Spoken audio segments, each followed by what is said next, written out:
Assalamualaikum warahmatullahi wabarakatuh. Perkenalkan, saya Erinda Cahyani dengan NIM 2305249 dari Prodi Pendidikan Pancasila dan Kewarganegaraan. Baik, di sini saya akan mempresentasikan tentang administrasi kurikulum. Yang pertama yaitu pengertian dari administrasi kurikulum itu sendiri. Administrasi kurikulum adalah suatu proses sistematis yang mencakup perencanaan, pelaksanaan, pengawasan, dan evaluasi kurikulum dalam konteks pendidikan. Proses ini bertujuan untuk memastikan bahwa kurikulum yang diterapkan tidak hanya memenuhi standar pendidikan yang ditetapkan, tetapi juga relevan terhadap kebutuhan siswa dan masyarakat. Administrasi kurikulum berfungsi sebagai penghubung antara tujuan pendidikan dan praktik di lapangan, sehingga penting untuk dipahami dan diterapkan dengan baik. Selanjutnya, komponen utama yang ada di administrasi kurikulum. Yang pertama yaitu ada perencanaan kurikulum, mencakup identifikasi kebutuhan, yaitu proses perencanaan dimulai dengan analisis kebutuhan siswa, masyarakat, dan perkembangan ilmu pengetahuan. Hal ini melibatkan pengumpulan data melalui survei, wawancara, dan diskusi dengan berbagai pemangku kepentingan, termasuk guru, siswa, orang tua, dan masyarakat luas. Yang selanjutnya menetapkan tujuan pendidikan. Setelah kebutuhan diidentifikasi, langkah selanjutnya adalah menetapkan tujuan pendidikan yang jelas dan terukur. Tujuannya yaitu harus mencakup aspek kognitif, yaitu pengetahuan, afektif atau sikap, dan psikomotorik, yaitu keterampilan. Misalnya, tujuan pendidikan dapat berupa pengembangan keterampilan berpikir kritis, kemampuan berkolaborasi, dan pemahaman nilai-nilai sosial. Selanjutnya ada desain kurikulum, yang mana merancang struktur kurikulum yang mencakup mata pelajaran, kompetensi dasar, dan indikator pencapaian. Desain ini harus memperhatikan integrasi antar mata pelajaran dan relevansinya dengan kehidupan nyata. Selain itu, penting untuk mempertimbangkan berbagai pendekatan pembelajaran yang dapat diterapkan seperti pembelajaran berbasis proyek, pembelajaran berbasis masalah, dan pembelajaran berbasis kontekstual. Selanjutnya yang kedua yaitu ada pelaksanaan kurikulum yang mencakup implementasi di kelas. Nah, pelaksanaan kurikulum dilakukan oleh guru di ruang kelas. Guru harus memiliki pemahaman yang baik tentang kurikulum dan mampu menerapkannya dengan metode yang sesuai. Penerapan dari pengembangan profesional dari guru sangat penting untuk memastikan mereka siap mengajar sesuai dengan kurikulum yang telah dirancang. Selanjutnya itu metode pelajaran yang bervariasi seperti pembelajaran aktif, kolaboratif, dan berbasis proyek. Ini sangat penting untuk meningkatkan keterlibatan siswa. Metode yang digunakan harus sesuai dengan karakteristik siswa dan konteks pembelajaran. Dan sumber daya pembelajaran seperti buku, alat peraga, dan teknologi pendidikan untuk membantu mendukung proses belajar mengajar. Penyediaan sumber daya yang memadai akan membantu siswa dalam memahami materi pelajaran dengan lebih baik. Yang ketiga yaitu ada pengawasan kurikulum, mencakup monitoring, di mana pengawasan dilakukan untuk memastikan bahwa kurikulum diimplementasikan sesuai dengan rencana. Mencakup observasi kelas, penilaian kinerja guru, dan umpan balik dari siswa. Monitoring yang efektif dapat membantu mengemukakan masalah yang timbul dalam proses pembelajaran itu sendiri. Selanjutnya itu identifikasi masalah. Selama proses pengawasan, Penting untuk mengidentifikasi masalah atau hambatan yang mungkin muncul, seperti kurangnya keterlibatan siswa atau kesulitan dalam memahami materi. Identifikasi ini memungkinkan pengambilan keputusan yang tepat untuk perbaikan. Yang keempat ada evaluasi kurikulum, mencakup penilaian efektivitas di mana evaluasi dilakukan untuk menilai sejauh mana kurikulum mencapai tujuan yang telah ditetapkan. Ini dapat dilakukan melalui ujian, penugasan, dan proyek.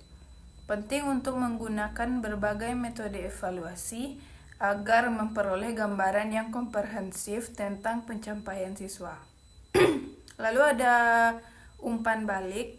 Mengumpulkan umpan balik dari siswa, guru, dan orang tua untuk mendapatkan perspektif yang luas tentang keberhasilan kurikulum. Umpan balik ini sangat berharga untuk perbaikan dan pengembangan kurikulum di masa depan. Serta perbaikan yang berkelanjutan. Berdasarkan hasil evaluasi, langkah-langkah perbaikan diambil untuk mengembangkan dan memperbarui kurikulum agar tetap relevan dan efektif. Proses ini harus bersifat berkelanjutan dan melibatkan semua pemangku kepentingan. Selanjutnya yaitu tujuan administrasi kurikulum. Yang pertama yaitu meningkatkan kualitas pendidikan. Administrasi kurikulum bertujuan untuk meningkatkan kualitas pendidikan melalui perencanaan yang telah matang dan pelaksanaan yang efektif. Dengan kurikulum yang baik, diharapkan siswa dapat mencapai potensi mereka semaksimal mungkin. Yang kedua yaitu menyesuaikan dengan perkembangan. Kurikulum ini harus mampu beradaptasi dengan perubahan kebutuhan masyarakat, perkembangan teknologi, dan kemajuan ilmu pengetahuan. Hal ini penting agar pendidikan tetap relevan dan sesuai dengan tuntutan zaman. Yang ketiga yaitu memberikan arah dan koordinasi, di mana administrasi kurikulum memberikan arah yang jelas bagi semua komponen pendidikan termasuk guru, siswa, dan orang tua untuk bekerja sama dalam mencapai tujuan pendidikan. Koordinasi yang baik akan menciptakan sinergi dalam proses pendidikan. Yang keempat, ada untuk meningkatkan keterlibatan stakeholder. Mengajak semua pemangku kepentingan seperti guru, siswa, orang tua, dan masyarakat untuk terlibat dalam proses perencanaan dan evaluasi kurikulum. Keterlibatan ini akan menciptakan rasa memiliki dan tanggung jawab terhadap pendidikan. Tantangan dalam administrasi kurikulum. Yang pertama yaitu ada perubahan kebijakan pendidikan, di mana kebijakan pemerintah yang sering berubah-ubah dapat mempengaruhi stabilitas dan konsistensi kurikulum itu sendiri. Hal ini memerlukan fleksibilitas dan adaptasibilitas dari lembaga pendidikan. Perubahan kebijakan juga dapat menyebabkan kebingungan di kalangan guru dan siswa, sehingga perlu ada komunikasi yang jelas mengenai perubahan kurikulum tersebut. Yang kedua ada keterbatasan sumber daya. Di mana keterbatasan dalam hal dana, fasilitas, dan tenaga pengajar dapat menghambat pelaksanaan kurikulum yang efektif. Ini dapat menyebabkan ketidakmerataan dalam kualitas pendidikan di berbagai daerah. Oleh karena itu, penting untuk mencari solusi yang inovatif untuk mengatasi masalah keterbatasan ini. Yang ketiga ada kepuasan siswa dan orang tua. Memastikan bahwa kurikulum memenuhi harapan siswa dan orang tua adalah tantangan tersendiri. Keterlibatan mereka dalam proses evaluasi sangat penting untuk menciptakan kurikulum yang responsif.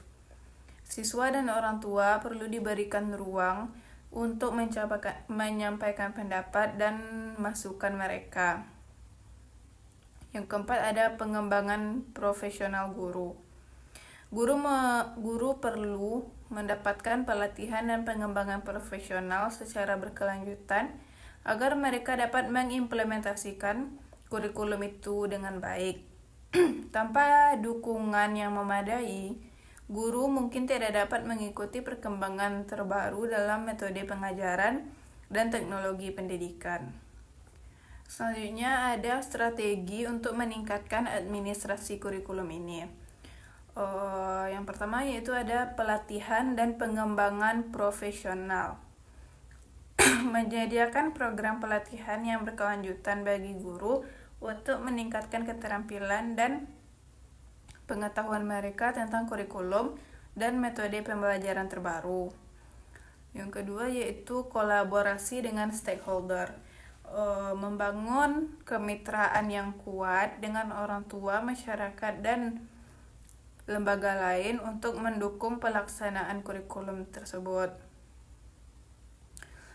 Kolaborasi ini dapat menciptakan sumber daya tambahan dan memperluas kesempatan belajar bagi siswa.